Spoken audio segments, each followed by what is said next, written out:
Movie की शुरुआत में एक बड़े से रॉयल किचन का सीन दिखाया जाता है, जहां पर अनेक प्रकार की डिशेज को तैयार किया जा रहा होता है। इन डिशेज को तैयार करने के लिए A1 क्वालिटी के प्रोडक्ट्स का ही यूज किया जाता है। वहां पर खाना तैयार करने वालों के ऊपर एक हेड पर्सन भी होता है, जो खाने की क्वालिटी को बहुत ही बारीकी से चेक करता रहता है। इसके बाद सीन शिफ्ट होता है और हम देखते हैं कि एक इंसान की आंख एक अजीब से रूम में खुलती है, जिसके बीचों बीच एक बड़ा सा चौकोर होल होता है। वह इंसान अपने सामने एक बूढ़े आदमी को अपने बेड पर बैठे हुए देखता है। वह उससे उस होल के बारे में पूछता है। बूढ़ा आदमी उसे बताता है कि इससे खाना आता है, लेकिन 24 घंटे में एक बार। वह उस बूढ़े आदमी के पास जाता है और अपना हाथ आगे बढ़ाते हुए कहता है कि मेरा नाम गोरेंग है। इस पर वह बूढ़ा आदमी उसे अजीब तरीके से घूरता है और कहता है कि होल के इस तरफ कभी मत आना, वापस अपनी जगह पर जाओ। गोरेंग इस तरीके के बर्ताव से चौंक जाता है। कुछ देर बाद उनके रूम की ग्रीन लाइट ऑन होती है। वह बूढ़ा आदमी होल के पास घुटनों के बल बैठ जाता है। इससे पहले कि गोरेंग कुछ समझ पाता, ऊपर से एक प्लेटफॉर्म उनके लेवल पर आकर रुकता है, जिस पर खाने की चीजें अस्त व्यस्त तरीके से पड़ी हुई होती हैं। वह बूढ़ा आदमी खाने पर जानवरों की तरह टूट पड़ता है, लेकिन गोरेंग कुछ नहीं खाता। बूढ़ा आदमी उससे कहता है कि तुम्हें वाकई कुछ नहीं खाना,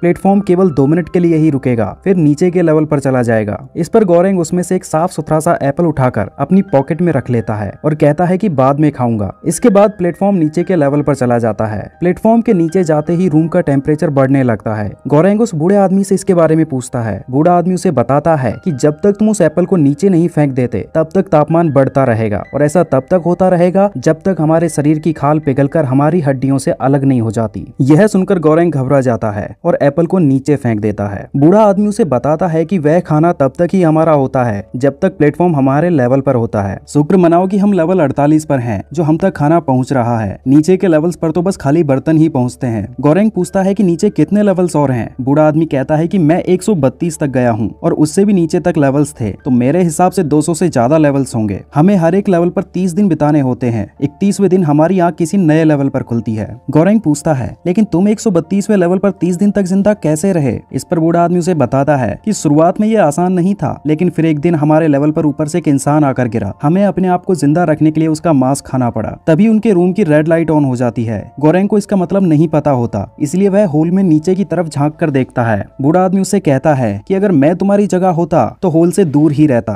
तभी वह प्लेटफॉर्म बहुत ही ज्यादा स्पीड से ऊपर की तरफ चला जाता है। अगले दिन फिर से खाने का प्लेटफॉर्म उनके लेवल पर आता है, लेकिन गोरेंग आज भी कुछ नहीं खाता। वह बूढ़े आदमी से पूछता है कि तुम यहाँ कैसे पहुँचे? इस पर वह गोरेंग को बताता है कि एक दिन मैं टीवी पर एड देख रहा था, जिसमें एक समुराई चाकू के बारे में बताया जा रहा था, जिसमें कभी भी धार लगाने की जरूरत नहीं पड़ती। मुझे इस बात पर यकीन नहीं हुआ और मैंने अपने टीवी को उठाकर खिड़की से नीचे फेंक दिया, जो कि एक इल्लीगल इमिग्रेंट के ऊपर जाकर गिरा। लेकिन उसकी मौत का जिम्मेदार मैं कैसे हुआ? उसे तो इस देश में होना ही नहीं चाहिए था। इस पर गोरेंग चौंकते हुए कहता है, तुमने किसी को मारा इसलिए तुम यहाँ पर हो? बूढ़ा आदमी कहता है कि हाँ, मुझे 2 ऑप्शन दिए गए थे, या तो यह जगह या फिर पागल खाना, लेकिन मैंने इसे चुना। अब गोरेंग को इस जगह की भयावहता का एहसास होने लगता है। वह बूढ़े आदमी को बताता है कि मैं तो बस सिगरेट छोड़ना चाहता था और एक ये किताब पढ़ना चाहता था। उन्होंने मुझे एक चीज अपने साथ लाने की अनुमति दी, इसलिए मैं यह किताब अपने साथ ले आया। बूढ़ा आदमी उसे पूछता है कि तुम्हें कितने समय के लिए यहाँ भेजा गया है? गोरेंग उसे बताता है कि 6 महीने के लिए। उसके बाद ये लोग मुझे एक डिग्री देंगे, जिससे मुझे कहीं भी बड़ी आसानी से जॉब मिल जाएगी। बूढ़ा आदमी इस बात से चिढ़ जाता है। वह कहता है कि उन्होंने मुझे तो किसी डिग्री के बारे में नहीं बताया। इस हिसाब से तो मुझे 2 डिग्रियां मिलनी चाहिए, क्योंकि मुझे तो 1 साल के लिए यहाँ पर भेजा गया है। अगले दिन फिर से खाना आता है और आज गोरेंग से भूख बर्दाश्त नहीं होती और वह भी खाने लग जाता है। अब वह यहाँ के माहौल में ढलने लगा था। तभी एक दिन खाने के प्लेटफॉर्म पर एक लड़की बैठी हुई आती है। गोरेंग देखता है कि उसे चोट लगी हुई है। बूढ़ा आदमी गोरेंग से कहता है कि तुम उस पर ध्यान मत दो, तुम बस खाने पर ध्यान दो। गोरेंग बूढ़े आदमी से पूछता है कि क्या तुम इसे जानते हो? इस पर बूढ़ा आदमी कहता है कि इसका नाम मियारू है। यह हर महीने अपने बच्चे को ढूंढने के लिए नीचे आती है और यह हर महीने अपने साथी को मार देती है, इस उम्मीद में कि शायद अगले महीने ये अपने बच्चे के साथ रहेगी। इसके बाद प्लेटफॉर्म नीचे चला जाता है। नीचे वाले लेवल के लोग उस लड़की के साथ बदसलूकी करने लगते हैं, लेकिन वह लड़की उन दोनों को मार देती है और फिर से प्लेटफॉर्म पर आकर बैठ जाती है। इस इंसिडेंट के बाद गोरेंग यहाँ के माहौल में पूरे तरीके से ढल जाता है। वह झूठे खाने को बड़े चाव से खाता है। बूढ़े आदमी को अपनी किताब के चैप्टर्स पढ़ के सुनाता है और इस लेवल पर अपने दिनों को एंजॉय करते हुए बिताता है। एक रात बूढ़ा आदमी गोरेंग से कहता है, अगर तुम भगवान को मानते हो तो प्रार्थना कर लो। गोरेंग को इस बात का मतलब समझ नहीं आता।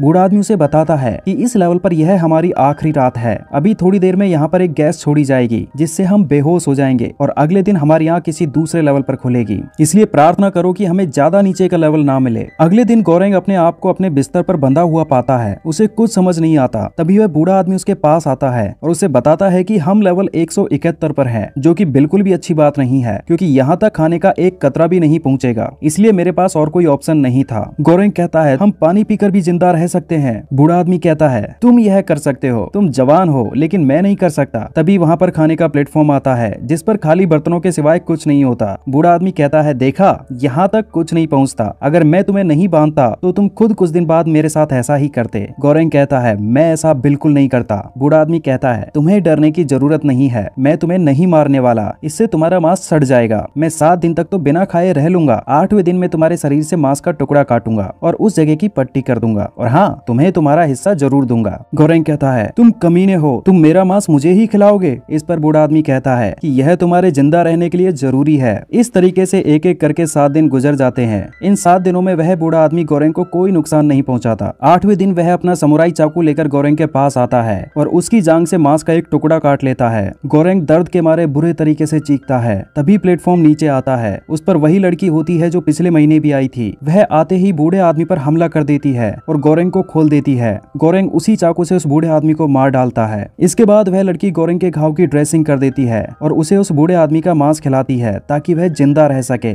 इसके बाद वह उसे पानी पिलाती है। गोरेंग उससे उसके बेटे का नाम पूछता है, लेकिन वह कोई जवाब नहीं देती और प्लेटफॉर्म के साथ नीचे चली जाती है। अब रॉयल किचन का सीन दिखाया जाता है। कुक्स के बॉस ने सभी को लाइन हाजिर कर रखा था क्योंकि उनके द्वारा बनाई गई एक डिश में बाल मिला था। वह उस बाल को सभी के सिर के बालों से मैच करके देखता है। वहीं दूसरी तरफ गोरेंग बूढ़े आदमी के सड़े हुए शरीर को खा रहा था जिसमें कीड़े पड़े हुए थे। तभी उसे बूढ़े आदमी की आत्मा दिखाई देती है। वह उससे कहता है कि खाओ या किसी और का खाना बन जाओ। गोरेंग कहता है कि इसकी वजह तुम हो। बूढ़ा आदमी कहता है नहीं, तुम बेरहम निकले। जितनी इज्जत मैंने तुम्हें दी उतनी तुमने मुझे नहीं दी। अब तो हम दोनों ही कातिल हैं। इसके बाद गोरेंग को गैस की गंध आने लगती है और वह समझ जाता है कि इस लेवल पर यह उसकी आखिरी रात है। अगले दिन उसकी आंख 33वें लेवल पर खुलती है। वह अपने सामने एक औरत को देखता है जिसके पास एक छोटा सा डॉगी होता है। उस औरत का नाम इमोग्री होता है। गोरेंग उसको देखकर चौंक जाता है क्योंकि यह वही औरत होती है जिसने यहाँ आने से पहले उसका इंटरव्यू लिया था। गोरेंग उससे यहाँ आने का कारण पूछता है। वह बताती है कि उसे एक बहुत ही खतरनाक बीमारी है और वह जल्द ही मरने वाली है, लेकिन मरने से पहले वह इस जगह को एक्सपीरियंस करना चाहती थी। गोरेंग उसे इस जगह की हकीकत के बारे में बताता है। वह उसे बताता है कि ऊपर से सभी लेवल्स के लिए खाना भेजा जाता है, लेकिन वह खाना 100वें लेवल तक भी नहीं पहुंच पाता। इमोग्री को पहले ये सब नहीं पता था। वो दोनों यहाँ के सिस्टम को बदलने के लिए यहाँ के बाकी लोगों से बात करते हैं। वो दोनों जरूरत से कम खाना खाते हैं और बाकी लोगों को भी ऐसा ही करने को कहते हैं ताकि खाना नीचे के लेवल्स तक भी पहुंच सके, लेकिन बाकी लोग उनकी बातों पर ध्यान नहीं देते। एक दिन प्लेटफॉर्म पर फिर से मियारू आती है, लेकिन आज उसकी हालत बहुत ही खराब होती है। वो दोनों मिलकर उसे प्लेटफॉर्म से उठाकर बेड पर लेटाते हैं और उसकी मदद करते हैं। गोरेंग इमोग्री को बताता है कि इसका नाम मियारू है। यह हर महीने अपने बच्चे को ढूंढने के लिए नीचे आती है। यह सुनकर इमोग्री चौंक जाती है। वह गोरेंग को बताती है कि यह एक एक्ट्रेस है और मैंने ही इसका इंटरव्यू लिया था, लेकिन यह यहाँ अकेली आई थी। इसके साथ कोई बच्चा नहीं था। यह सिर्फ इसकी इमेजिनेशन है। अगले दिन जैसे ही गोरेंग की आंख खुलती है, वह देखता है कि मियारू और इमोग्री में लड़ाई हो रही थी क्योंकि मियारू ने इमोग्री के डॉगी को मार डाला था। कुछ देर बाद खाने के प्लेटफॉर्म के साथ मियारू यहाँ से चली जाती है। अपने डॉगी को खो देने की वजह से इमोग्री बहुत दुखी हो जाती है। वह कहती है कि मुझे नहीं पता था कि यह जगह एक नर्क है। अगर मुझे पहले पता होता तो मैं यहाँ कभी नहीं आती और ना ही बाकी लोगों को यहाँ पर भेजती। और ऐसे ही उनके इस लेवल पर 30 दिन पूरे हो जाते हैं। अगले दिन जब गोरेंग की आंख खुलती है तो वह देखता है कि वो लोग 202वें लेवल पर हैं। तभी उसकी नजर इमोग्री पर पड़ती है। उसने बेडशीट से लटक कर अपनी जान ले ली थी क्योंकि उसे पता था कि इस लेवल तक खाना नहीं पहुंचेगा और वैसे भी अपने डॉगी के बिना वह नहीं रह सकती थी। होल से नीचे कूदकर अपने आप को खत्म करना उसके लिए ज्यादा आसान होता, लेकिन उसने ऐसा नहीं किया ताकि उसकी बॉडी गोरेंग के खाने के काम आ सके। गोरेंग जैसे तैसे इस लेवल पर 1 महीना गुजार लेता है। अगले महीने उसकी आंख लेवल 6 पर खुलती है। इस बार उसका सेलमेट एक ब्लैक होता है जिसका नाम बैरेट होता है। उसके पास एक रस्सी होती है जिसकी मदद से वह ऊपर जाना चाहता है। वह ऊपर वाले लोगों को रस्सी पकड़ने के लिए कहता है। वो लोग उसकी मदद करने के लिए तैयार हो जाते हैं। बैरेट रस्सी को पकड़कर ऊपर चढ़ने लगता है, लेकिन वो लोग रस्सी को छोड़ देते हैं जिससे वो होल में गिरने ही वाला होता है, लेकिन तभी गोरेंग उसको पकड़ लेता है। गोरेंग उसे बताता है कि ऊपर वाले लोग कभी भी हमारी मदद नहीं करेंगे। अगर हम दोनों नीचे जाकर हर किसी को अपने हाथों से खाना बांटें तो खाना सभी लेवल्स तक पहुंच सकता है और फिर आखिर में प्लेटफॉर्म तेजी से ऊपर आता है। उस पर बैठकर हम यहाँ से निकल सकते हैं। अगले दिन जब प्लेटफॉर्म आता है तो ये दोनों लोहे की रॉड लेकर प्लेटफॉर्म पर चढ़ जाते हैं। लोहे की रॉड को ये दोनों अपने बेड से निकालते हैं और 50 लेवल्स तक किसी को खाना नहीं देते क्योंकि उन तक खाना आसानी से पहुंच जाता है। इसके बाद से ये लोगों को खाना बांटना शुरू करते हैं। तभी एक लेवल पर उन्हें एक वाइज मैन मिलता है जो उन्हें समझाता है कि अगर तुम ऊपर कोई मैसेज देना चाहते हो तो इसमें से एक डिश को बचाओ जिसका नाम पैनाकोटा काटा है और लास्ट के लेवल से उसे प्लेटफॉर्म पर रखकर वापस भेजना। जब वो लोग प्लेटफॉर्म पर खाना देखेंगे तो समझ जाएंगे कि नीचे वाले लोगों में एकता है और उन्हें हमारा संदेश मिल जाएगा। वो दोनों ऐसा ही करते हैं और पैनाकोटा की हिफाजत करते हैं। तभी एक लेवल पर गोरेंग देखता है कि एक आदमी मियारू को मार रहा है। ये दोनों उसको बचाने की कोशिश करते हैं लेकिन नहीं बचा पाते और उसे बचाने की कोशिश में ये दोनों भी बुरे तरीके से घायल हो जाते हैं। अब ये लोग 250वें लेवल पर पहुंच जाते हैं लेकिन प्लेटफॉर्म रुकने का नाम ही नहीं ले रहा था। नीचे के लेवल्स पर कोई भी जिंदा नहीं बचा था। आखिर में 333वें लेवल पर प्लेटफॉर्म रुक जाता है। ये लोग समझ जाते हैं कि यह आखिरी लेवल है। वो दोनों प्लेटफॉर्म से उतर जाते हैं। तभी प्लेटफॉर्म और नीचे चला जाता है। गोरेंग बैरेट से पैनाकोटा को नीचे फेंकने के लिए कहता है लेकिन बैरेट कहता है कि यहाँ का टेम्परेचर ना तो बढ़ रहा है और ना ही कम हो रहा है, यानी कि यहाँ पर बाकी लेवल्स के नियम लागू नहीं होते। तभी उनकी नजर एक छोटी लड़की पर पड़ती है जो कि बेड के नीचे छुपी हुई थी। वो दोनों पैनाकोटा को उस लड़की को खिला देते हैं। रात को गोरेंग को हेलुसिनेशन होता है। वह बूढ़ा आदमी उसे बताता है कि वह लड़की ही संदेश है, उसे ऊपर भेजो। वह जल्दी से बैरेट को जगाता है लेकिन वह देखता है कि बैरेट ज्यादा घायल होने की वजह से मर गया था। अगली सुबह जब प्लेटफॉर्म नीचे आता है तो गोरेंग उस लड़की के साथ प्लेटफॉर्म पर चढ़ जाता है। प्लेटफॉर्म अंधेरे में अंतहीन तरीके से नीचे जाने लगता है और फिर प्लेटफॉर्म सबसे नीचे वाले लेवल पर जाकर रुक जाता है। वहाँ चारों तरफ अंधेरा होता है। तभी अंधेरे में से वह बूढ़ा आदमी आता है और उसे कहता है कि तुम्हारी यात्रा यहीं पर खत्म हुई, अब तुम मेरे साथ आ जाओ। गोरेंग कहता है लेकिन मुझे इस लड़की को ऊपर लेके जाना है। बूढ़ा आदमी समझाता है कि तुम संदेश थोड़ी ना हो, संदेश तो ये लड़की है और इसे ऊपर पहुंचने के लिए तुम्हारी मदद की जरूरत नहीं है। यह सुनकर गोरेंग प्लेटफॉर्म से नीचे उतर जाता है और बूढ़े आदमी के साथ अंधेरे में चला जाता है। इसके बाद वह प्लेटफॉर्म उस लड़की को लेकर तेजी से ऊपर चला जाता है और इसी के साथ यह मूवी यहीं पर खत्म हो जाती है। आपको यह मूवी कैसी लगी हमारे कमेंट बॉक्स में जरूर बताइए और अगर आपको वीडियो पसंद आया हो तो चैनल को सब्सक्राइब कर दीजिए और बेल आइकन को ऑन कर दीजिए ताकि ऐसी ही वीडियोस का नोटिफिकेशन आपको टाइम से मिलता रहे। मिलते हैं एक नए वीडियो में एक नई कहानी के साथ।